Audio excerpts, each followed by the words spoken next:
का वोटर है तो ये जानकारी उनके लिए बहुत बहुत जरूरी है। चुनाव आयोग ने सिर नाम का एक नया अभियान शुरू किया है जो सीधे तौर पर वोट देने के अधिकार से जुड़ा हुआ है। चलिए इसे जरा समझते हैं। देखिए, ये अभियान 2 फेज में होगा। पहला फेज 4 नवंबर 2025 से शुरू होगा, जिसमें बूथ लेवल ऑफिसर्स यानी बीएलओज घर घर आकर वोटर्स की जानकारी को वेरीफाई करेंगे। अब इस पूरी प्रक्रिया का जो आधार है वो बहुत सरल है। 2025 की जो वोटर लिस्ट है उसकी तुलना सीधे सीधे साल 2002 की लिस्ट से की जाएगी और इसी तुलना के आधार पर हर वोटर को ए से लेकर एफ तक 6 अलग अलग कैटेगरीज में बांटा जाएगा। मतलब 2002 की वो लिस्ट ही एक तरह से सब कुछ तय करने वाली है।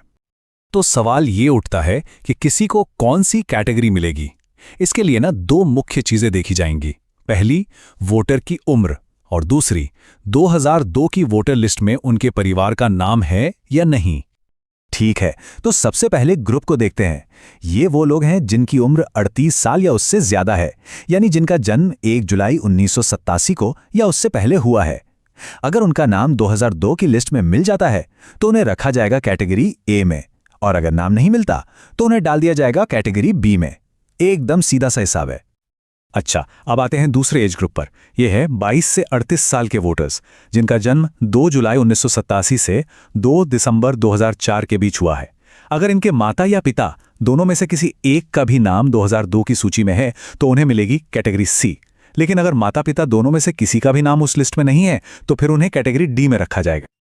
और आखिर में बात करते हैं सबसे यंग वोटर्स की, यानी 18 से 21 साल के वोटर्स की। यहां पर नियम थोड़े और सख्त हैं। इन्हें कैटेगरी ई में आने के लिए माता और पिता दोनों का नाम 2002 की लिस्ट में होना जरूरी है। अगर एक का भी नाम नहीं मिला तो उन्हें सीधे कैटेगरी एफ में डाल दिया जाएगा। तो ये जो A B C D categories हैं, इनका आखिर मतलब क्या है? इसका जवाब मिलता है हमें दूसरे फेज में। आपकी कैटेगरी ही ये तय करेगी कि आपको अपना वोट देने का अधिकार बनाए रखने के लिए कौन से और कितने डॉक्यूमेंट्स जमा करने पड़ेंगे, और कुछ मामलों में अपना वोट देने का अधिकार बचाने के लिए इतने डॉक्यूमेंट्स तक देने पड़ सकते हैं। चलिए इस टेबल को जरा ध्यान से समझते हैं। अगर कोई कैटेगरी ए में है तो बहुत बढ़िया, उन्हें कोई प्रूफ नहीं देना होगा। बी, सी और ई कैटेगरी के लोगों को सिर्फ अपना एक प्रूफ देना होगा। लेकिन कैटेगरी डी वालों को अपना और अपने माता या पिता में से किसी एक का यानी कुल 2 प्रूफ देने होंगे। और सबसे ज्यादा कैटेगरी एफ वालों को अपना और अपने माता पिता दोनों का मतलब कुल 3 प्रूफ पेश करने होंगे। और सबसे जरूरी बात, अगर ये प्रूफ नहीं दिए जा सके तो मतदाता सूची से नाम हटने का पूरा खतरा है। तो अब सबसे बड़ा सवाल, आखिर किया क्या जाए? घबराने की जरूरत बिल्कुल नहीं है। कुछ बहुत आसान कदम हैं जो अभी से उठाए जा सकते हैं ताकि आगे चलकर कोई भी परेशानी ना हो। तो सवाल यह है कि पहले फेज की तैयारी के लिए हम अभी से राइट नाउ क्या कर सकते हैं? देखिए, हमारा लक्ष्य होना चाहिए कि हम सबसे आसान कैटेगरीज ए, सी और ई में आ जाएं। इसके लिए क्या करना होगा? जिनकी उम्र 41 साल से ज्यादा है वो 2002 की लिस्ट से अपना नाम, भाग संख्या और क्रम संख्या ढूंढकर अपने बीएलओ को दे दें।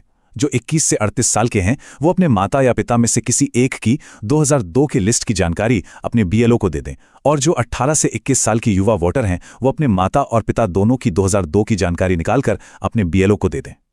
एक बात याद रखिए, अभी से ये थोड़ी सी मेहनत करने का फायदा बहुत बड़ा है।